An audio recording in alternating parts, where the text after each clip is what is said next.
Hello दोस्तों, आप लोगों का स्वागत है एज विदान क्लासेस में। आज का जो लेक्चर होने वाला है क्लास 10th के, ठीक है, यूपी बोर्ड क्लास 10th के सोशल साइंस में चैप्टर फर्स्ट है। ठीक है, कलर चेंज कर लेते हैं, ये सेम कलर हो जा रहा है। ठीक है, अभी भी सेम कलर है। हाँ, रुकिए एक मिनट। तो ऐसा है कि ये चैप्टर फर्स्ट है जिसका नाम यूरोप में राष्ट्रवाद का उदय है। ठीक है, सब्जेक्टिव क्वेश्चन है, व्यक्ति परक प्रश्न, सब्जेक्टिव क्वेश्चन। ठीक है, आइए सब्जेक्टिव क्वेश्चन में आज हम लोग अतु लघु उत्तरी प्रश्न देखेंगे इस लेक्चर में। अगले लेक्चर में लघु उत्तरी प्रश्न ऐसे करके देखेंगे। तो पहला क्वेश्चन शुरू करते हैं वीडियो को। पहला क्वेश्चन है, यूनाइटेड किंगडम का गठन कब हुआ? यूनाइटेड किंगडम यानी यूके। ठीक है, यूके के गठन कब हुआ? तो आइए जान लेते हैं यूके का गठन कब हुआ। उत्तर है 1707 ईस्वी में United kingdom of great Britain का गठन हुआ। ठीक है, ऐसा 1700 में, ठीक है, 1700 में यूके का गठन हुआ था। ठीक है, आइए नेक्स्ट क्वेश्चन देखें। नेक्स्ट क्वेश्चन है, अर्नस्ट रेनर कौन था? उसने राष्ट्र के व्याख्या कैसे की? अर्नेस्ट रेनर कौन था? उसने राष्ट्र के व्याख्या कैसे की थी? राष्ट्र का व्याख्या जो था उसने कैसे की थी? तो उत्तर देख लेते हैं। अर्नस्ट रेनर एक फ्रांसीसी दार्शनिक था। 1882 ईस्वी में सोबान विश्वविद्यालय में एक व्याख्या में राष्ट्र के सही अर्थ को स्पष्ट किया कि राष्ट्र समान भाषा, नस्ल, धर्म या क्षेत्र तक ही सीमित नहीं है। ठीक है, एक राष्ट्र लंबे प्रयासों, त्यागों और निष्ठा का चरम बिंदु होता है जिसमें गौरवशाली अतीत महान पुरुषों के नाम और योगदान शामिल होता है। अतः यह वह सामाजिक पूंजी है जो एक राष्ट्रीय विचार पर आधारित होती है। इस प्रकार राष्ट्र एक बड़ी व्यापक एकता है जिसका अस्तित्व जनमत संग्रह पर निर्भर होता है। तो जन लोगों से ही राष्ट्र बनता है, तो इसलिए कहा जाता है जनमत संग्रह पर ही निर्भर होता है एक राष्ट्र का। ठीक है, तीसरा क्वेश्चन जानिए, महिलाओं की स्वतंत्रता और समानता के लिए आवाज़ उठाने वाली महिला कौन थी? उत्तर है, महिलाओं की स्वतंत्रता और समानता के लिए आवाज़ उठाने वाली महिला लुइजे ऑटो पीटर्स थी। वह एक राजनैतिक कार्यकर्ता थी जिसने महिलाओं की पत्रिका और बाद में नारीवाद नामक राजनीतिक संगठन की स्थापना की। ये है अति लघु उत्तरी प्रश्न का। ठीक है, तीसरा क्वेश्चन था। अब चौथा, उदारवाद का अर्थ बताइए। उदारवाद का अर्थ है, उत्तर है, उदारवाद लैटिन भाषा के शब्द लिबर्ट पर आधारित है जिसका अर्थ है स्वतंत्रता, अर्थात व्यक्ति के लिए स्वतंत्रता है, एक कानून के समझ सबको समानता ही उदारवाद, ठीक है, उदारवाद कहलाता है। प्रश्न 5वां क्या है? 1789 में, ठीक है, फ्रांस में किस प्रकार की शासन व्यवस्था थी? उसका विरोध क्यों हुआ? कोई एक कारण लिखिए। कोई एक कारण लिखना है। तो उत्तर में देखिए, 1789 में फ्रांस में राजतंत्र शासन व्यवस्था थी।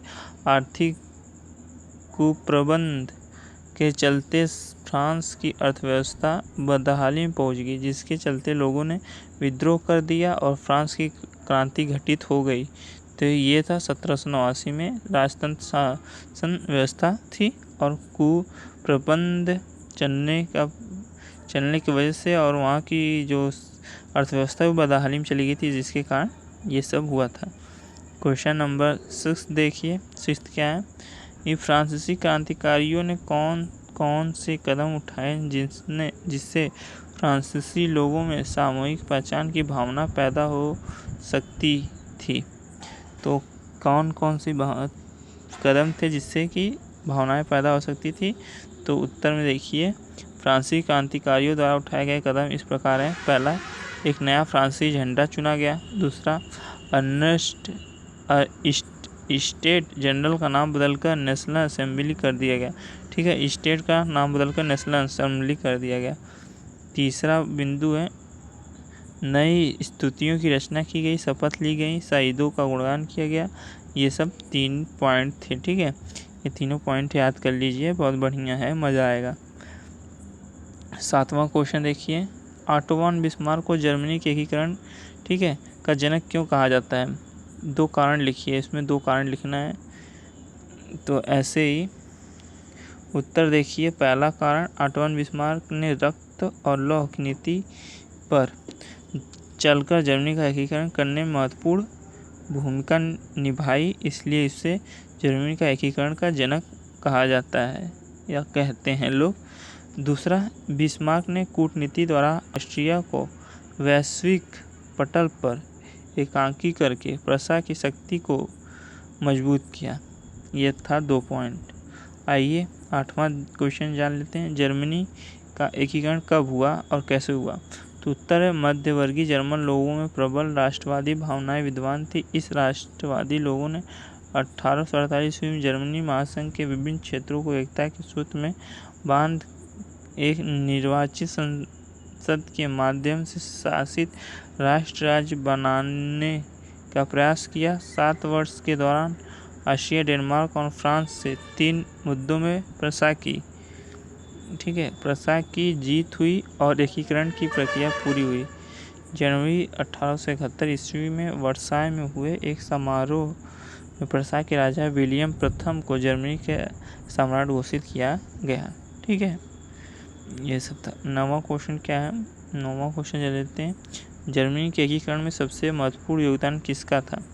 जर्मनी राष्ट्र का प्रथम सम्राट कौन घोषित किया गया? तो उत्तर जाएंगे, जर्मनी के एकीकरण में सर्वाधिक महत्वपूर्ण योगदान ऑटो वन बिस्मार्क का था। ठीक है, एकीकरण जर्मन राष्ट्र का प्रथम सम्राट विलियम प्रथम घोषित किया गया।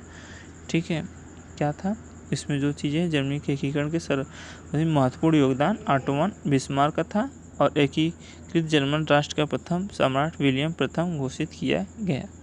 आइए लास्ट क्वेश्चन है, शायद नहीं अभी है, अभी क्वेश्चन है 12-13। ठीक है,